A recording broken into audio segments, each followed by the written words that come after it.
Alright, hey, what's going on? Smiley here, and welcome to another Rezzed video about the indie games. Now we're going to be talking about SteamWorld Heist, which was my game of the show. Zombie Vikings being yours, right? Yes, maybe because I didn't play SteamWorld Heist. Yeah, that's a good point. Yeah, SteamWorld Heist. I don't know. It was just satisfying for me. I love the art style. It's made by the same guys who did SteamWorld Dig, which I played quite a bit of when it came out. In fact, I beat the game like once and then played through it again like half.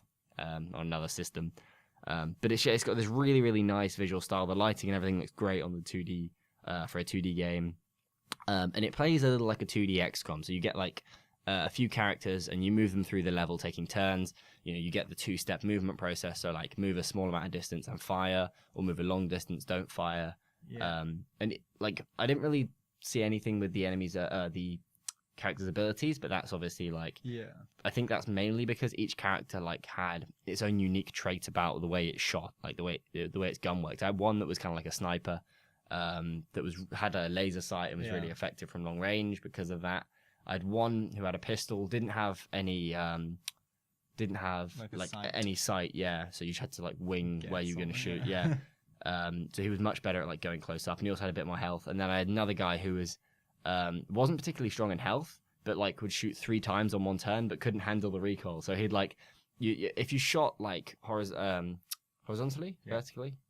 I think I got vertically and horizontally messed up in the other video. You know, I can't do horizontal and vertical. It always confuses me. Different directions. If you shoot vertically, once it will sort of shoot one there, and it will go up about 20 degrees, shoot the next bullet, and go up about 30 degrees and shoot the next one. So you have to sort of like plan your arc, and you can usually hit like 1 or 2 enemies with it.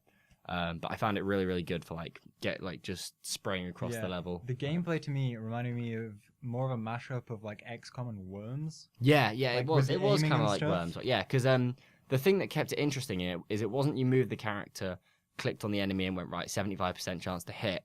You moved the character and then aimed the weapon yourself, which was really quite easy with the It changed the game so much from what is the turn-based like factor of the other games. Because like with the laser sight girl, you could move her to anywhere, and you could get off a good shot because you just aimed it yourself, and you were like bam headshot. That's nice and easy. Yeah. Which actually that was really cool when you miss their head and you shoot the hat off, and I was like, oh yeah. And the guy was like, we literally spent 3 days making the hats fly off, and I was like, yes, those hat physics. TF2 would be proud of you. Like TF2 needs that. I know. Like, I don't know how that isn't a thing. You just knock your hat off and you go pick it up. Oh, life. Yeah, but she was like really good to get shots with. But the other thing, like, because you have to actually plan out the shots yourself, when you find them positions of cover, you really are thinking about like what surfaces that you can shoot through and stuff like that. And you sort of look at the level in angles so you can like see where you're going to shoot, which is really interesting.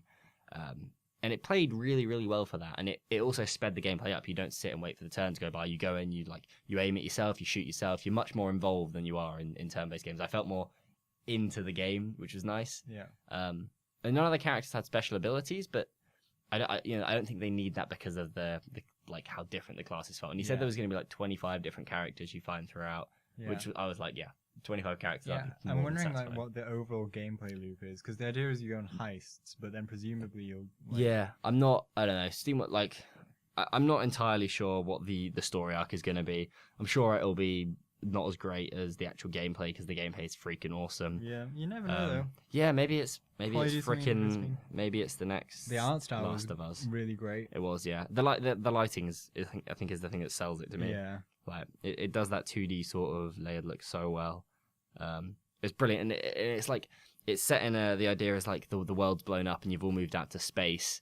You're doing these like heists in space. So you're moving through all these like sort of really grungy, rustic space stations, which look really cool. Like, it's like a cross between steampunk and it's essentially steampunk space, isn't it? Yeah, it's like much. Very steampunk space. That's exactly what it was.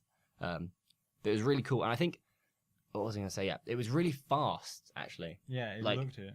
I get bored when I sit down and I play a strategy game, and it's such a slow process sometimes. Yeah, I remember you took down the boss in like 3 turns. Or something. But it wasn't like you're as quick as you are good at the game. Like you can just run through and you sort of look at like the boss levels are at 3 characters, and you assess really fast. Like I want to get him here.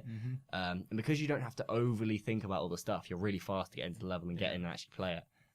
which maybe that hurts the game in the long run. Maybe you've done 2 hours of gameplay and it gets a bit stale because you're doing the same thing over and over. But then that relies upon the level design, and the levels that I played were really well designed. Like everything was very clearly thought through. It did look. It was like, good. right, this is you're. It's very clear that they've like planned this out for you to do that, and it's really good.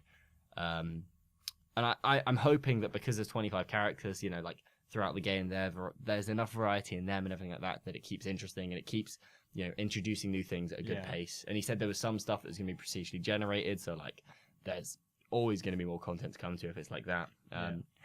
It was just a bunch of fun. I really, really enjoyed it. It was the first 2D sort of strategy game I played in a while that really won me over. Yeah, well, I've always liked like the Worms series. Yeah, I've never played much Worms. Yeah, it just really strongly reminded me of that. Plus like the XCOM because of the it was nice. Blocky movement. Yeah. It was real good. I'm like thinking about like characters that have like explosives and arcs and stuff like grenades. There's going to be so much when you think about all that kind of stuff. It's literally going to be Worms when you're throwing a grenade. Oh shit, blow myself up. But yeah, SteamWorld Heist. It was a bunch of fun. The guy was really, really cool. Good video game. I'm looking forward to playing it. Thanks for watching, and I'll see you in the next video.